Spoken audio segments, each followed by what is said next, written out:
નમસ્કાર, કેમ છો બધા? તમારું મારી ચેનલ કેડીએન એજ્યુકેશનમાં હાર્દિક સ્વાગત છે. જો તમે મારી ચેનલમાં નવા હો તો મારી ચેનલને સબસ્ક્રાઇબ કરવાનું ભૂલશો નહીં. તો મિત્રો, આજે હું એક ન્યૂઝ લઈને આવી છું. તે ન્યૂઝ છે પોલીસ ભરતીના.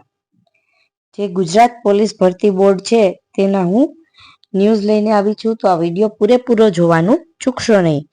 તો મિત્રો, ગુજરાત પોલીસ દળ વર્ગ 3 સંવર્ગની જગ્યાઓ સીધી ભરતીથી ભરવા માટેની જાહેરાત.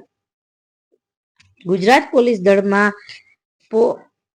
બિન હથિયારી પોલીસ સબ ઇન્સ્પેક્ટર તથા લોકરક્ષક કેડરની બિન હથિયારી પોલીસ કોન્સ્ટેબલ, હથિયારી પોલીસ કોન્સ્ટેબલ, હથિયારી પોલીસ કોન્સ્ટેબલ, SRPF અને જેલ સિપોઈ વર્ગ 3 સંવર્ગની નીચે મુજબની કુલ 12,472 જગ્યાઓ ખાલી છે. જે સીધી ભરતીથી ભરવા માટે પોલીસ ભરતી બોર્ડ દ્વારા ફક્ત ઓનલાઈન અરજીઓ મંગાવવામાં આવી છે. જોઈ શકો છો આમાં પેલું છે બિન હથિયારી સબ પોલીસ ઇન્સ્પેક્ટર પુરુષ માટેની ખાલી જગ્યાઓ તો કે 316 છે.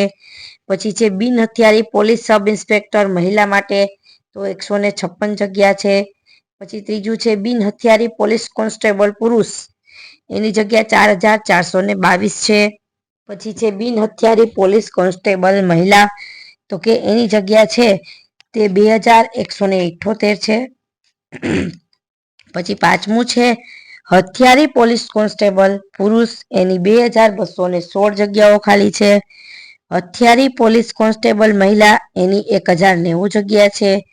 પછી છે હથિયારી પોલીસ કોન્સ્ટેબલ SRPF પુરુષની 1,000 જગ્યા ખાલી છે. જેલ સિપાઈ પુરુષ માટે 1,013 જગ્યા, પછી જેલ સિપાઈ મહિલા માટે તો કે 85 જગ્યા ખાલી છે. અને ટોટલ એમ કરીને 12,472 ખાલી જગ્યાઓ છે. ઉપરોક્ત જણાવેલ સંવર્ગ ખાલી જગ્યાઓ પૈકી અનામત વર્ગોની જગ્યાઓની વિગતો જે http://gujaratgovernment.in પર ભરતી અંગે આવનાર સૂચનાઓમાં દર્શાવવામાં આવશે. જે કોઈને જોઈને લેવાની રહેશે. તમારે જે જોઈ લેવાની રહેશે. પછી છે પોલીસ બોર્ડ દ્વારા ભરતી અંગેની તમામ સૂચનાઓ ઓનલાઈન અરજી સ્વીકારવાનો સમયગાળો હવે પછી http://gujarat.government.in વેબસાઇટ પર અપલોડ કરવામાં આવનાર છે.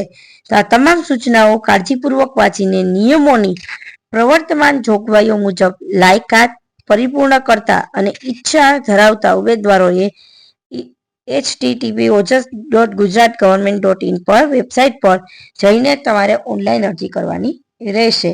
પછી છે ઉમેદવારોએ ઓનલાઈન અરજી કરતા પહેલા જે તે સંવર્ગની જગ્યાઓ માટે ભરતીની લગતી શૈક્ષણિક લાયકાત, વય મર્યાદા તેમજ અન્ય સૂચનાઓ ફક્ત વેબસાઇટ પરથી કાળજીપૂર્વક વાંચી લેવાની રહેશે. ઉમેદવારોએ ઓનલાઈન અરજી કન્ફર્મ થયા પછી તેની પ્રિન્ટ કાઢીને પોતાની પાસે રાખવાની રહેશે.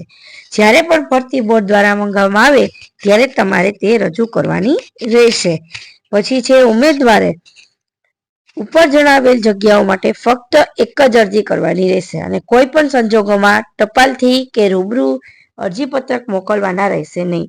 તેમજ આવા અરજીપત્રકો સ્વીકારવામાં પણ આવશે નહીં. જે ઉમેદવારોએ ખાસ નોંધ લેવી. પછી છે જાહેરાત તથા ભરતી પ્રક્રિયામાં કોઈ પણ કારણોસર ફેરફાર કરવાની કે રદ કરવાની આવશ્યકતા ઊભી થાય તો તેમ કરવાનો ભરતી બોર્ડને સંપૂર્ણ હક અધિકાર રહેશે અને ભરતી બોર્ડ આ માટે કારણો આપવા બંધાયેલ રહેશે નહીં.